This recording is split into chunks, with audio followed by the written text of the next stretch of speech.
sejam bem-vindos ao Câmara Reentrevista. Hoje nós vamos falar de sustentabilidade e de ações propositivas para ajudar a conter a crise climática.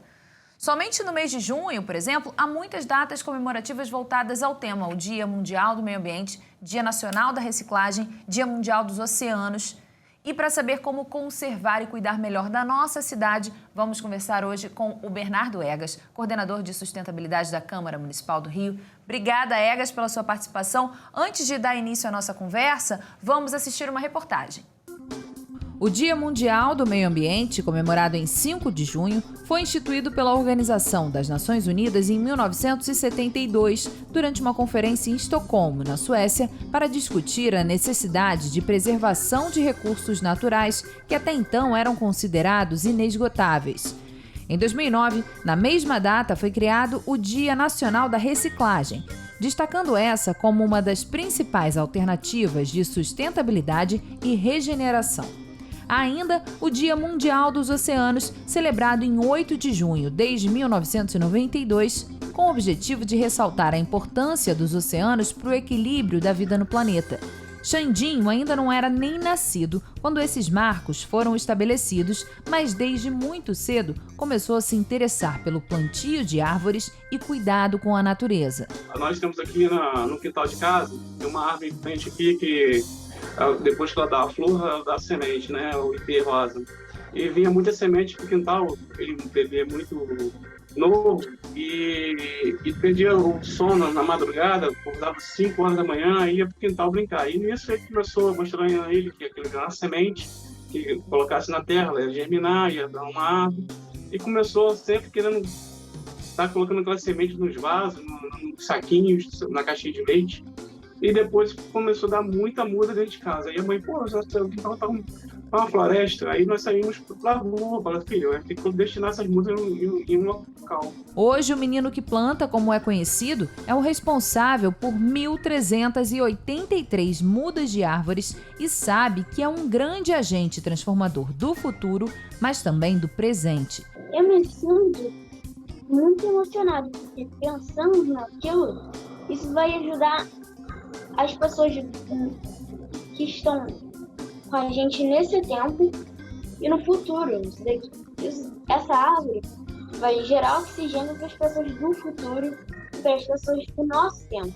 Por meio do perfil nas redes sociais, Xandinho mostra os plantios que promove e convida os amigos, familiares e vizinhos a se juntarem a ele nessa e em outras iniciativas de preservação do meio ambiente, como, por exemplo, a separação do lixo caseiro e a produção de composteiras artesanais. De tão importante, as iniciativas de Xandinho já foram reconhecidas pela Câmara Municipal de Vereadores com uma homenagem prestada pelo vereador Eliseu Kessler. Eu o homenageei aqui na Câmara com a moção de louvor e congratulações, reconhecendo o potencial e o trabalho que ele faz ao longo desses anos de vida, ainda que sejam poucos, mas muito importantes para o nosso meio ambiente. As ações do Xandinho, elas sustentam o mundo inteiro. Tudo que ele faz para o meio ambiente sustenta o planeta. Egas, a preocupação em torno do meio ambiente é uma questão global, também não é de hoje, mas já se sabe dos impactos negativos da ação humana. Quais são os principais pontos em que se pode atuar? Primeiro, agradecer o convite para estar aqui mais uma vez debatendo com vocês essa pauta tão importante. O meio ambiente é um assunto global, como você citou, e também intergeracional. Então, também assistir casos, como as crianças, não só esse menino, mas também a menina que mergulha e retira resíduos do oceano. Tem diversos exemplos, que encantam a gente e inspiram. Então, a Prefeitura do Rio também, que tem uma rede enorme, de educação, tem um papel muito grande na linha de educação ambiental. E nesses desafios, na cidade, eu citaria a questão dos resíduos sólidos. Eles são o terceiro maior emissor de gases de efeito estufa na cidade. A gente precisa avançar muito na questão da separação na origem, na coleta porta a porta, para a gente consiga reciclar um percentual maior do que o atingido hoje em dia. O Dia Mundial do Meio Ambiente foi criado em 1972, quando as atenções começaram a se voltar para esse tipo de causa. E aí, em meio século, quais foram os destaques em termos de conquistas que a gente pode enumerar? Eu acho que a grande conquista que a gente tem que celebrar é a valorização dos entes subnacionais, né?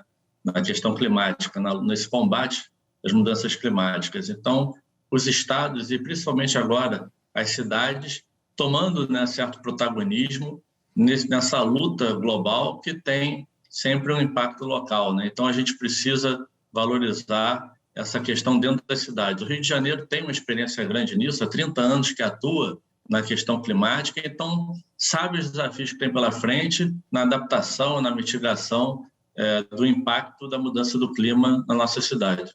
Pois é, os governos, as entidades e também os indivíduos passaram a se engajar nesse período que a gente mencionou e muitos aspectos, inclusive, já merecem ser revistos. Quais são eles? Hoje a gente tem essa primazia da questão climática, né, que antes não existia. Quando você citou, né, em 72, o clima não era a grande questão, né? Era muita poluição do ar, questões industriais que levaram àquela reunião, né, aquela cúpula de países em Estocolmo. E com o avançar do tempo, a questão climática foi se agravando cada vez mais, houve alertas atrás, mas hoje já é um consenso internacional que é a grande batalha que nós temos pela frente. Então, eu destaco muito essa questão e que o Rio, como cidade, tem um papel muito importante, né?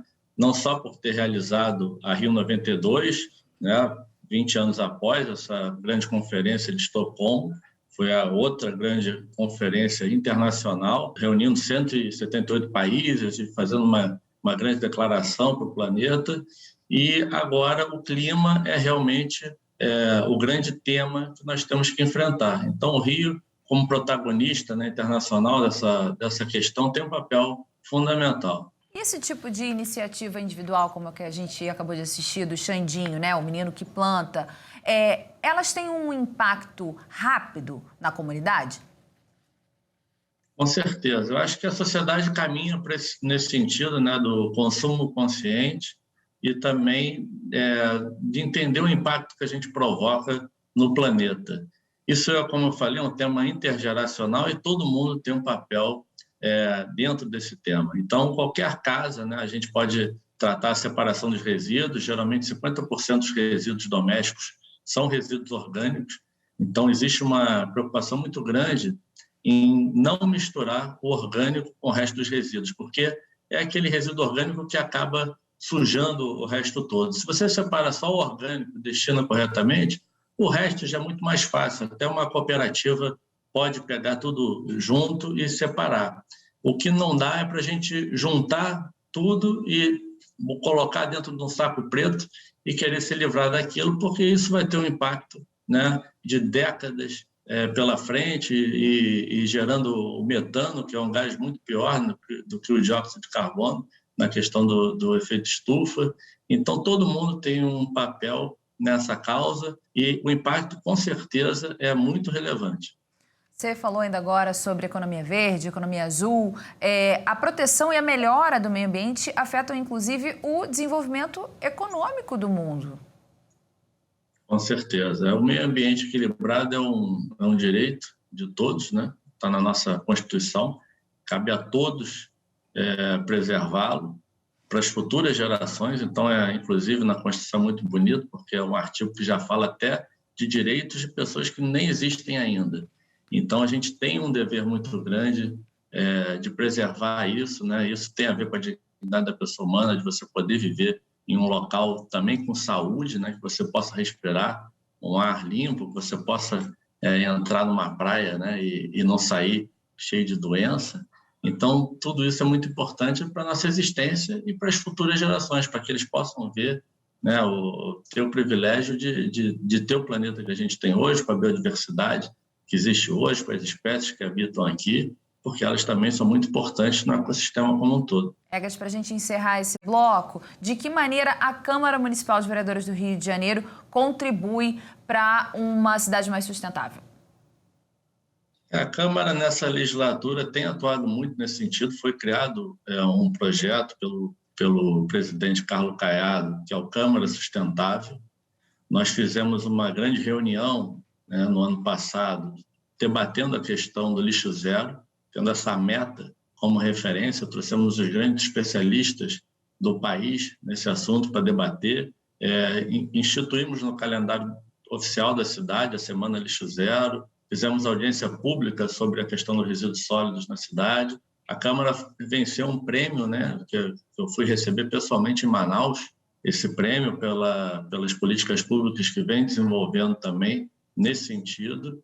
E, finalmente, a Câmara conseguiu certificar o primeiro prédio público lixo zero do Brasil, que é o Palácio Pedro Ernesto, que está agora quase completando 100 anos, né? Vai completar 99 anos agora. É um senhor que, na questão dos resíduos, é o senhor mais moderno do Brasil, porque a gente agora consegue desviar do aterro 91% dos resíduos gerados no prédio. Então, você imagina que 450 quilos por mês que eram destinados para aterro, agora 90% disso está indo corretamente para a compostagem e para as cooperativas. Então, isso também ajuda a gerar emprego e toda uma economia verde, essa economia circular, que contribui para a cidade.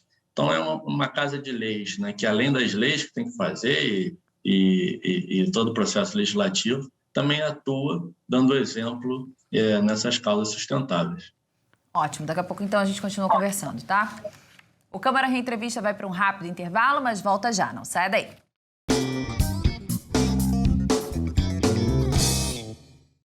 De volta com o Câmara Reentrevista, hoje conversando com o Bernardo Egas, coordenador de sustentabilidade da Casa de Leis do município.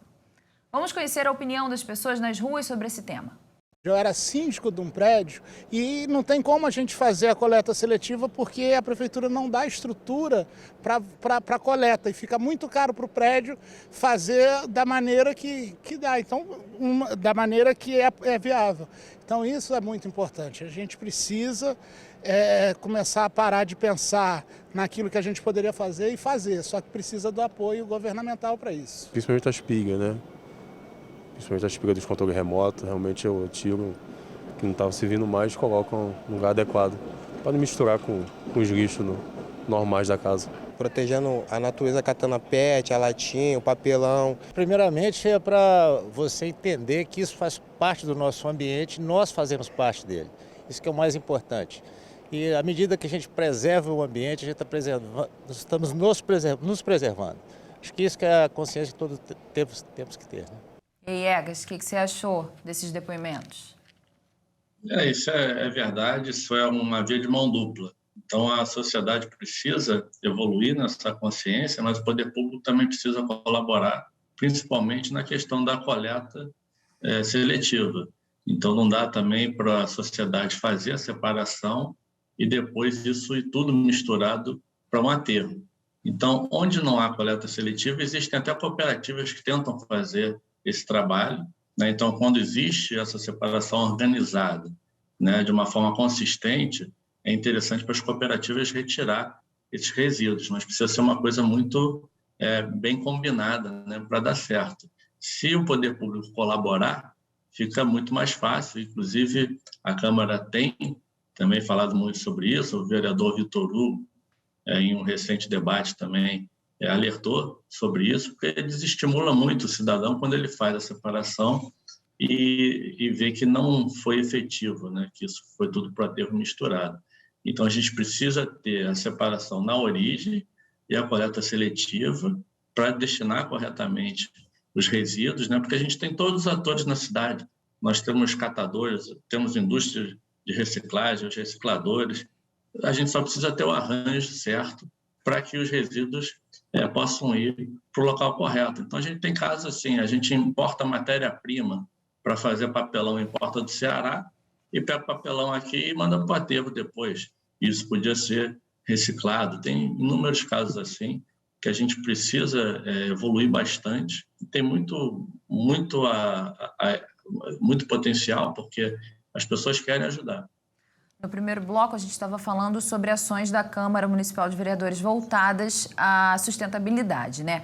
Aqui as iniciativas vão desde a implementação de boas práticas ambientais, passando pela aprovação de leis, até a existência também de um colegiado próprio, que é a Comissão Permanente de Meio Ambiente, que tem justamente a missão de estudar, promover debates, pesquisas sobre a preservação e ampliação também das áreas verdes do Rio. É uma responsabilidade tanto.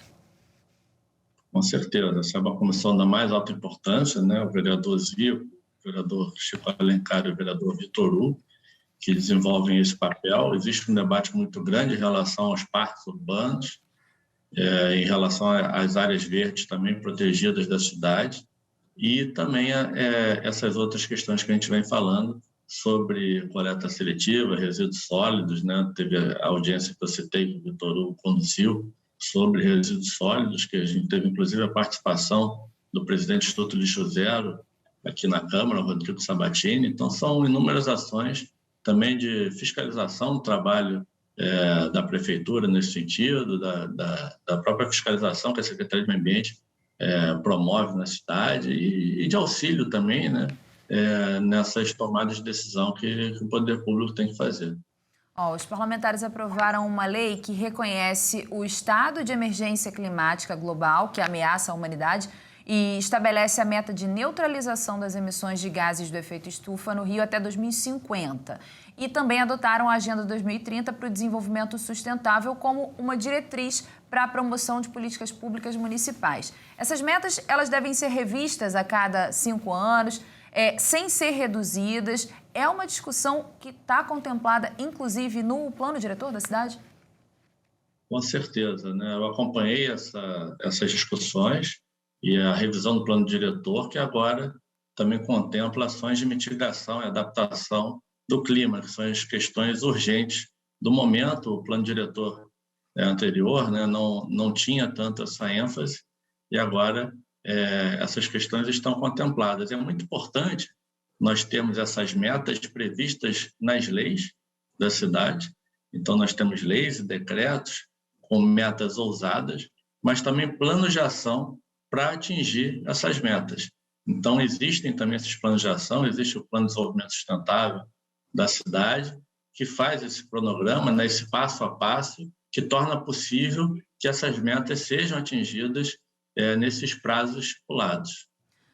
No bloco anterior, a gente mencionou também o certificado Lixo Zero que o prédio que abriga a Câmara de Vereadores recebeu. Como é que a criação de selos ecologicamente corretos, como, por exemplo, um que vai ser concedido a bares, restaurantes, hotéis, que derem a destinação adequada ao óleo vegetal descartável, ou também a criação de centros de apoio para reciclagem por lei, traçam um caminho para uma cidade mais sustentável? Isso é muito bom porque auxilia o consumidor, né, na tomada de decisão. Hoje o consumidor tem a preocupação, né, com a sustentabilidade, com o que está consumindo, com os lugares que frequenta. E então, selos como esse garantem que os comerciantes que efetivamente implementam ações, né, boas práticas nesse sentido, possam ser reconhecidos, ser valorizados pelo consumidor, e coloca esses comerciantes também no centro dessas discussões, desses debates, e acabam servindo também de exemplo para os seus concorrentes. Então, existem até os comerciantes que não ligam tanto para o meio ambiente, mas que acabam tendo que se adequar, porque passa a ser uma nova regra de mercado. Então, é isso que esses selos visam estimular. Bernardo Egas, suas considerações finais, por favor.